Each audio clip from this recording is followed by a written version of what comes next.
Trading और investing in stock market is subject to market risk. Share market में trade या invest करना बाजार जोखिम के अधीन होता है। हेलो फ्रेंड्स, कैसे हैं आप लोग? पूरी उम्मीद करता हूं सभी बढ़िया से होंगे। अपने इस वीडियो में मैं आपके साथ एक और ऑप्शन स्ट्रेटजी जिसको कवर्ड कॉल कहा जाता है इसके बारे में बात करूंगा। कवर्ड कॉल क्या होती है, इसको किस मार्केट कंडीशन में ट्रेड किया जाता है और इसको कैसे फॉर्म किया जाता है, इसके बारे में डिटेल से बात करूंगा। सबसे पहले बात कर लेते हैं कवर्ड कॉल होती क्या है। देखिए, आपके डीमेट अकाउंट में कोई ऐसा शेयर हो सकता है जो फ्यूचर एंड ऑप्शन में लिस्टेड हो, जिसको आप कैरी कर रहे हो यानी होल्ड कर रहे हो लंबे पीरियड के लिए। बट आपका कुछ नज़रिया या शॉर्ट टर्म के लिए उसके ऊपर कोई नज़रिया ऐसा हो सकता है कि आप उसके ऊपर न्यूट्रल हो शॉर्ट टर्म में 1 महीने या 1.5 महीने के लिए। और आप सोचते हो कि जो शेयर आपने बाय किया हुआ है ऑलरेडी, आप डीमेट अकाउंट में होल्ड कर रहे हैं, वो आने वाले कुछ पीरियड के लिए एक रेंज में ट्रेड करेगा, या हो सकता है कि उसमें कुछ स्लाइटली बुलिश मूवमेंट आए, मतलब कोई खास बड़ी मूवमेंट ना आए, बट स्टिल आप चाहते हैं कि आप उसमें से उस शेयर में से कुछ इनकम जनरेट कर पाएं। तो इनकम जनरेट करने के लिए आप क्या कर सकते हैं कि जहां तक आपको लगता है कि शेयर की मूवमेंट आ सकती है, उससे ऊपर वाली एक out of the money call को आपने सेल करना होता है। क्लियर है? आपने एक out of the money call को सेल करना होता है। ये आउट ऑफ द मनी जो कॉल होगी, ये उसी स्टॉक की होगी जो आप होल्ड कर रहे हैं। क्लियर है? वो शेयर जो आप होल्ड कर रहे हैं या जिसको आप बाय करने वाले हैं, उसी की आप जो है ये कॉल को, out of the money call को सेल करेंगे। अब जैसे कि आपको पता है कि जो ये ऑप्शंस होते हैं 1 महीने की एक्सपायरी के साथ आते हैं, तो अगर वो जिस एक्सपायरी की आपने ओटीएम कॉल सेल की है उस पीरियड तक अगर स्टॉक का प्राइस उस स्ट्राइक प्राइस से, जिस स्ट्राइक प्राइस की आपने कॉल सेल किया, उससे ऊपर नहीं जाता है, तो टोटल जो जितनी भी प्रीमियम के लिए आपने वो कॉल सेल की होगी, वो टोटल आपका प्रॉफिट हो जाएगा, जिससे आप जो है कुछ इनकम जनरेट कर पाएंगे और अल्टीमेटली जो आपने स्टॉक होल्ड किया होगा उसकी आपकी जो होल्डिंग कॉस्ट है वो डिक्रीज हो जाएगी। क्लियर है? चलिए अब इसको एक एग्जांपल्स के साथ डिटेल में समझ लेते हैं। देखिए, ये एग्जांपल डिस्कस करने से पहले मैं आपको बता दूं कि कवर्ड कॉल को बाय राइट भी कहा जाता है।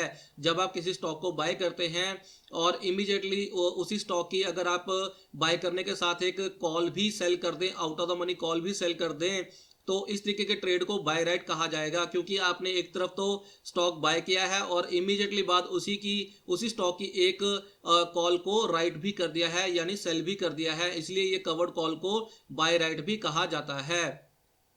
क्लियर है? अब कवर्ड कॉल के एक दो फीचर्स के बारे में बात कर लेते हैं। देखिए, सबसे पहले कवर्ड कॉल को ट्रेड करने के लिए आप उन्हीं शेयर्स में मतलब ये कवर्ड कॉल प्ले कर सकते हैं या ट्रेड कर सकते हैं जो कि फ्यूचर एंड ऑप्शन में लिस्टेड हो। क्लियर है? क्योंकि जो शेयर फ्यूचर और ऑप्शन में लिस्टेड नहीं होगा, अगर उसकी क्वांटिटी आपके डीमेट अकाउंट में पड़ी है या जिसको आप बाय करने वाले हैं, उसके अगेंस्ट आप किसी कॉल को सेल नहीं कर पाएंगे। तो इसलिए कवर्ड कॉल को ट्रेड करने के लिए या प्ले करने के लिए आप उन्हीं स्टॉक में ये कवर्ड कॉल प्ले कर सकते हैं, ट्रेड कर सकते हैं, जो कि एफएनओ यानी फ्यूचर एंड ऑप्शन में लिस्टेड हो। दूसरा, ये जो कवर्ड कॉल होती है ये बहुत ही एक्सपेंसिव या कॉस्टली स्ट्रेटजी मानी जाती है। ये एक्सपेंसिव या कॉस्टली स्ट्रेटजी क्यों है? क्योंकि एक तरफ तो आपको क्या करना होता है, ये कवर्ड कॉल प्ले करने के लिए आपको उस पर्टिकुलर स्टॉक की क्वांटिटी को बाय करना होता है या होल्ड करना होता है, और कितनी क्वांटिटी होल्ड करनी होती है, करीब करीब उतनी ही क्वांटिटी आपको होल्ड करनी होती है जितनी क्वांटिटी का उसका एक ऑप्शन का लॉट होता है। यानी इस कवर्ड कॉल को प्ले करने के लिए आपको हैवी इन्वेस्टमेंट की जरूरत होती है। आपको पता है कि आजकल जो शेयर्स ट्रेड हो रहे हैं, जिनके prices current market prices 100 rupees से लेके 200 रुपीज के बीच में चल रहे हैं, उनके जो ऑप्शंस के लॉट साइजेस हैं वो करीब 5,000 शेयर से लेके 7,000 शेयर्स तक हैं। तो आप इसी से अंदाजा लगा सकते हैं कि आपको कितनी बड़ी इन्वेस्टमेंट चाहिए उस स्टॉक की अपने डीमेट अकाउंट में होल्ड करने के लिए, ये कवर्ड कॉल प्ले करने के लिए। दूसरा, ये कवर्ड कॉल प्ले करने के लिए एक तरफ तो आपने स्टॉक की क्वांटिटी होल्ड की है या बाय की है, और दूसरी तरफ आपको उसी स्टॉक की एक out of the money call को सेल करना होता है।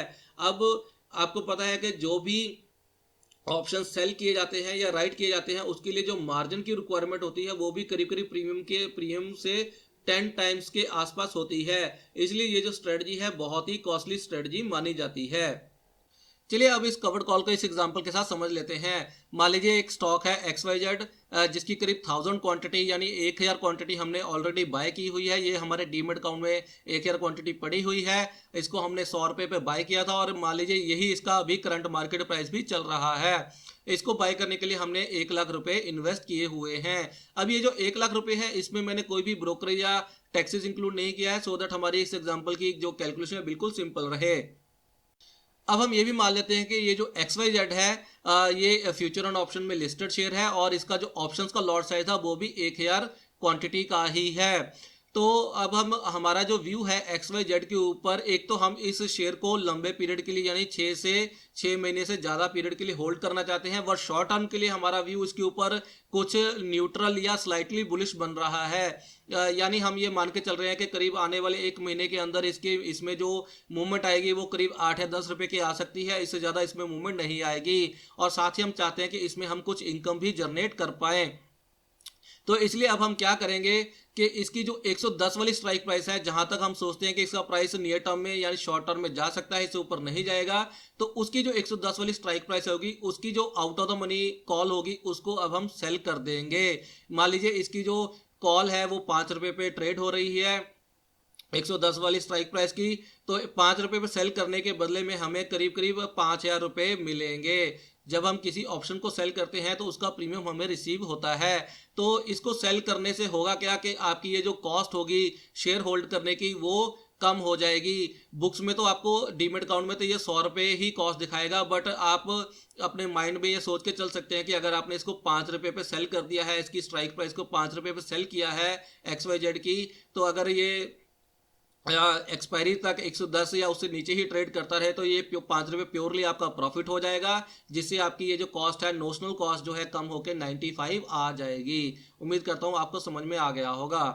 अब आपको ये भी बता दूं कि ये कवर्ड कॉल को कवर्ड कॉल क्यों कहा जाता है, क्योंकि जब आपने ये 110 वाली स्ट्राइक प्राइस XYZ की सेल की थी तो इस 1000 क्वांटिटी जो ऑप्शन की क्वांटिटी है इसको कवर करने के लिए आपके पास फिजिकल में यानी कैश में डीमेट अकाउंट में 1000 क्वांटिटी उसी शेयर की पड़ी हुई है। इसलिए बोला जाता है कि ये जो कॉल आपने सेल की है उसको कवर करने के लिए आपके पास 1000 क्वांटिटी शेयर्स की पड़ी हुई है, इसलिए इस वाली स्ट्रेटजी को कवर्ड कॉल कहा जाता है। अब अगर इस कवर्ड कॉल की डेफिनेशन की बात करें तो जैसे आपने ये स्ट्राइक प्राइस 110 वाली XYZ की सेल की है, अगर ये एक्सपायरी वाले दिन इन द मनी हो जाए यानी जो स्टॉक का करंट मार्केट 100 रुपये है वो 110 से ऊपर निकल जाए और वहीं पे सेटल भी हो जाए, मान लिया 115 या 120 पे क्लोज हो जाए, तो ये जो 5 रुपये वाली आपने जो कॉल सेल की थी ये जिस बायर ने बाय की होगी, अगर वो अपना राइट बाय करने का जो उसका राइट है अगर वो उसको एक्सरसाइज कर दे तो आपको ये जो 1000 क्वांटिटी आपके डीमेट अकाउंट में XYZ की पड़ी थी वो आपको सेल करनी होगी। सेल करने का मतलब है कि जिस बायर ने अपना राइट एक्सरसाइज किया है उसको आपको ये क्वांटिटी सेल करके देनी होगी। क्लियर है? तो ये तो इसकी ट्रेडिशनल एग्जाम्पल है, ट्रेडिशनल इसकी डेफिनेशन है, बट हमारे इंडियन मार्केट में ये जो ऑप्शंस होते हैं, आपको मैंने अपने पहले वीडियो में भी बताया था कि ऑप्शंस जो होते हैं हमारे यहाँ पे वो कैश सेटलमेंट में ट्रेड होते हैं, यानी इसके बदले में कभी भी शेयर्स की डिलीवरी ना तो ली जाती है ना दी जाती है, इसके बदले में हम कैश सेटलमेंट करते हैं। यानी 110 से जितना प्राइस ऊपर चला जाएगा वो आपका लॉस होगा, वो आपको कैश में सेटल करना होगा। तो और ये जो 1000 क्वांटिटी है XYZ की वो आप होल्ड करते रहेंगे। उम्मीद करता हूँ आपको समझ में आ गया होगा। अब इस एग्जांपल में सबसे पहले ब्रेक इवन की बात कर लेते हैं। आपने जो XYZ स्टॉक बाय किया था 100 रुपये पे और उसकी जो 110 वाली स्ट्राइक प्राइस की जो out of the money call थी 5 रुपये पे सेल की है, इस कवर्ड कॉल में आपका ब्रेक इवन कहाँ पे आएगा? तो ब्रेक इवन कवर्ड कॉल का ब्रेक इवन कहाँ पे आता है? जब आपका जो बाय प्राइस होता है यानी जो आपने स्टॉक अपने डीमेट अकाउंट में होल्ड किया हुआ है उसमें से अगर जो आपने प्रीमियम रिसीव किया है यानी जिस स्ट्राइक प्राइस की कॉल को आपने सेल किया है उसको जितने प्रीमियम पे सेल किया है उसको अगर आप इस वाले प्राइस में से माइनस कर दें तो जो बैलेंसिंग फिगर निकल के आएगी या जो भी कॉस्टिंग निकल के आएगी वो आपका ब्रेक इवन पॉइंट होता है। तो इस वाली पर्टिकुलर एग्जांपल में अगर हम बात करें तो आपका जो बाय प्राइस था वो 100 रुपीज़ है और 5 रुपये आपने प्रीमियम रिसीव किया था, ये 110 वाली जो स्ट्राइक प्राइस की जो कॉल सेल की थी 5 रुपये में, तो इसका जो डिफरेंस है वो 95 आ गया है, यानी 95 आपका ब्रेक इवन है। यानी अगर स्टॉक डिक्रीज होकर 95 तक आ जाता है तो उस कंडीशन में आपका ना तो कोई प्रॉफिट होगा और ना ही कोई लॉस होगा। अब हम इसके मैक्स प्रॉफिट की बात कर लेते हैं। देखिए ये मैक्स प्रॉफिट अगर इसकी बात करें तो कवर्ड कॉल में जो आपका मैक्सिमम प्रॉफिट होता है वो लिमिटेड रह जाता है। अगर आप ये कवर्ड कॉल को प्ले ना करें और सिर्फ डीमैट अकाउंट में स्टॉक को होल्ड करके रखें तो थ्योरेटिकली आपका उस स्टॉक के ऊपर जो प्रॉफिट पोटेंशियल होता है वो अनलिमिटेड होता है। यानी स्टॉक जो है ये जो 100 रुपये वाला प्राइस है ये किसी भी लिमिट तक बढ़ सकता है। तो और आपका इसका मतलब ये है कि आपका जो प्रॉफिट पोटेंशियल है वो भी अनलिमिटेड होता है। बट जब आप ये कवर्ड कॉल को प्ले करते हैं तो उस केस में आपका जो मैक्सिमम प्रॉफिट है वो उसमें कैप लग जाती है, यानी वो लिमिटेड रह जाता है। वो लिमिटेड कैसे रह जाता है? जो आपने कॉल प्राइस सेल की है उसकी स्ट्राइक प्राइस में अगर आप जितना प्रीमियम के लिए आपने सेल किया वो प्लस कर दें और माइनस जो आपने डीमेट अकाउंट में जो शेयर होल्ड किया हुआ है उसकी वैल्यू को आप माइनस कर दें, तो जो फिगर निकल के आएगी उतनी फिगर तक आपका प्रॉफिट जो है लिमिटेड रह जाएगा। तो इस वाली एग्जांपल में अगर हम बात करें तो आपने 110 वाली स्ट्राइक प्राइस सेल की थी, 5 रुपये पे सेल की थी, इसको अगर आप प्लस कर दे तो 115 रुपये हो जाता है।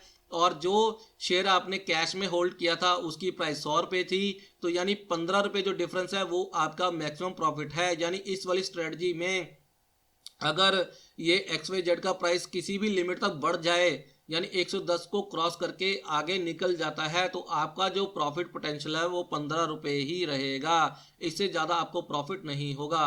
उम्मीद करता हूँ आपको समझ में आ गया होगा। अब हम इसके केसेस ले लेते हैं।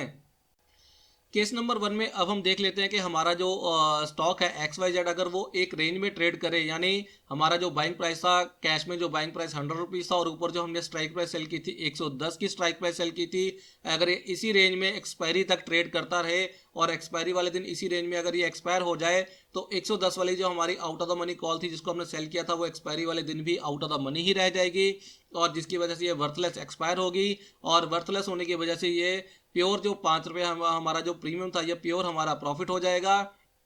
अब ये जो 5 रुपये है इसको आप मान सकते हैं कि ये जो आपकी होल्डिंग प्राइस थी 100 रुपये वाली ये इससे कम होकर 95 रह जाएगी। उम्मीद करता हूँ आपको समझ में आ गया होगा। और जब तक ये कवर्ड कॉल आपको प्रॉफिट दे रही है उसके बाद भी आप नेक्स्ट मंथ में भी ये कवर्ड कॉल को स्ट्रेटजी को बिल्ड कर सकते हैं। अब हम केस नंबर 2 देख लेते हैं। केस नंबर 2 में अब हम मान लेते हैं कि जो XYZ का शेयर है वो 120 तक पहुंच जाता है और एक्सपायरी वाले दिन वो 120 पे क्लोज हो जाता है। तो 120 पे शेयर का प्राइस जाने की वजह से जो हमारी एक आउट ऑफ द मनी जो कॉल हमने 110 रुपये स्ट्राइक प्राइस वाली सेल की हुई थी वो एक्सपायरी वाले दिन इन द मनी हो जाएगी। वो इन द मनी कितने रुपए से हो जाएगी? 120 करंट मार्केट प्राइस में से स्ट्राइक प्राइस माइनस कर देंगे तो 10 रुपये उसकी इंट्रिंसिक वैल्यू आ जाएगी, यानी 10 रुपये से वो इन द मनी हो जाएगी। क्योंकि हमने उसे 5 रुपये पर सेल किया हुआ था इसलिए हमें 5 रुपये का नेट लॉस होगा। तो अगर अब हम ये जो एक्सपायरी वाले दिन अगर हम ये जो क्वांटिटी है शेयर्स की 1000 क्वांटिटी जो XYZ की है इसको अगर हम सेल नहीं करते हैं, इसको अगर हम होल्ड करके रखना चाहते हैं तो हमें ये जो नेट 5 रुपये का लॉस है वो पे करना होगा। ये हमारे मार्जिन अकाउंट में से निकल जाएगा। बट इस पूरी स्ट्रेटजी में अगर हम अपने नोशनल प्रॉफिट को देखें तो वो जो हमारा नोशनल प्रॉफिट होगा वो 15 रुपये ही होगा। जो हमने पहले बात की थी कि हमारा मैक्स प्रॉफिट कितना होगा वो 15 रुपये ही होगा। वो कैसे होगा? देखिए हमारा जो कैश में जो हमने होल्डिंग थी हमारी XYZ की वो 100 रुपये पे थी, तो 100 रुपये वाला जो प्राइस था बढ़ के 120 रुपये हो गया है। कितना हो गया है? 120 हो गया है। और इसमें इसकी हमारी कॉस्ट जो थी वो 100 रुपये थी, तो इसमें से अगर हम 100 रुपये माइनस कर दें तो 20 रुपये इसके प्राइस में शेयर के प्राइस में एप्रिसिएशन आ गया। और ये जो 5 रुपये हमारा कॉल की जो हमने जो ऑप्शन सेल किया था इसमें हमें 5 रुपये का लॉस हुआ, तो इसलिए हमारा जो मैक्सिमम प्रॉफिट है वो 15 रुपये ही लिमिटेड रहेगा। क्लियर है? अब इसका मतलब हम ये मान के चल सकते हैं कि अगर हम ये जो शेयर्स है अगर हम ये सेल नहीं करना चाहते ये हम होल्ड करना चाहते हैं तो ये जो हमारी 100 रुपये वाली प्राइस थी ये अब बढ़ के कितनी हो जाएगी? अब ये 105 रुपये हो जाएगी। उम्मीद करता हूँ आपको समझ में आ गया होगा। अब हम अपना केस नंबर 3 देख लेते हैं। केस नंबर 3 में अब हम मान लेते हैं कि XYZ जो हमारा स्टॉक है वो गिर के 95 तक आ जाता है, यानी एक्सपायरी वाले दिन वो 95 तक आ जाता है और इसी प्राइस पे वो क्लोज भी हो जाता है। तो 95 पे क्लोज होने की वजह से जो हमने 110 वाली स्ट्राइक प्राइस की जो कॉल सेल की थी वो एक्सपायरी वाले दिन भी आउट ऑफ द मनी ही रहेगी, जिसकी वजह से वो वर्थलेस क्लोज हो जाएगी। वर्थलेस क्लोज होने की वजह से हमें ये जो 5 रुपए पे जो हमने इस कॉल को सेल किया था वो टोटल हमारा प्रॉफिट हो जाएगा। बट ये जो 95 पे स्टॉक आ गया, इसकी वजह से जो हमने कैश में जो होल्डिंग थी हमारी 100 रुपए वाली, इसमें हमें 5 रुपए का लॉस होगा। इसलिए हमारा ये 95 जो पॉइंट है वो ब्रेक इवन पॉइंट कहलाएगा, जहां पे हमारा प्रॉफिट और लॉस जीरो हो जाएगा। उम्मीद करता हूं आपको ये समझ में आ गया होगा। अब हम अपना लास्ट केस यानी केस नंबर 4 देख लेते हैं। केस नंबर 4 में अब हम मान लेते हैं कि हमारा जो स्टॉक है XYZ, जो हमारा ब्रेक वन पॉइंट है 95, उसको भी क्रॉस करके नीचे चला जाता है, यानी 90 रुपए तक चला जाता है और एक्सपायरी वाले दिन यहाँ पे वो क्लोजिंग दे देता है। तो 90 रुपए पे क्लोजिंग देने की वजह से इस पूरी स्ट्रेटजी में हमें नेट 5 रुपए का लॉस होगा। वो कैसे होगा? ये जो हमारी out of the money call है ये एक्सपायरी वाले दिन भी आउट ऑफ द मनी ही रह जाएगी, जिसकी वजह से ये पूरी बर्थलेस हो जाएगी और ये 5 रुपए हमारा टोटल प्रॉफिट हो जाएगा। कॉल के केस में हमें टोटल 5 रुपए का प्रॉफिट हो जाएगा। बट जो हमारी डीमेट में होल्डिंग थी 100 रुपए पे, जो हमने ये स्टॉक को होल्ड करके रखा हुआ था, अब ये हमारी बाइंग प्राइस से भी प्राइस कितना नीचे चला गया? 10 रुपए नीचे चला गया है। तो 10 रुपए हमारा टोटल लॉस होता अगर हमने ये कवर्ड कॉल ना क्रिएट की होती, क्योंकि हमने कवर कॉल क्रिएट की हुई थी। इसलिए 10 रुपए के टोटल 10 रुपए के लॉस में से हमें 5 रुपए की रिकवरी इस out of the money call ने दे दी। इसलिए हमारा जो नेट लॉस है इस केस में 5 रुपए होगा। और उम्मीद करता हूं कि ये जो कवर्ड कॉल ऑप्शन स्ट्रेटजी है ये पूरी तरह से आपको समझ में आ गई होगी। फिर से आपको मैं वही सजेस्ट करूंगा कि आप अगर ये स्ट्रेटजीज को सीखना चाहते हैं तो आप इनको NSE पाठशाला में ट्राई करें, और जब आप अच्छे से सीख जाएं तभी आप इसको अपने रियल कैश में ट्राई करें, क्योंकि ये स्ट्रेटजी बहुत ही कॉस्टली है, एक्सपेंसिव है, ये हर किसी के बस की बात नहीं है। तो आप इसको सीखने के लिए NSE पाठशाला में इसको ट्राई कर सकते हैं। और अगर आपको ये वीडियो पसंद आया हो तो प्लीज़ इसे लाइक और शेयर करना ना भूलें, और मेरे चैनल को सब्सक्राइब करना ना भूलें, सो दैट आपको आगे से मेरे आने वाले वीडियोस के बारे में नोटिफिकेशन मिलती रहे। और मैं आपसे अगले वीडियो में मिलूंगा। Thank you, bye bye. Trading और investing in stock market is subject to market risk. Share market में ट्रेड या इन्वेस्ट करना बाजार जोखिम के अधीन होता है।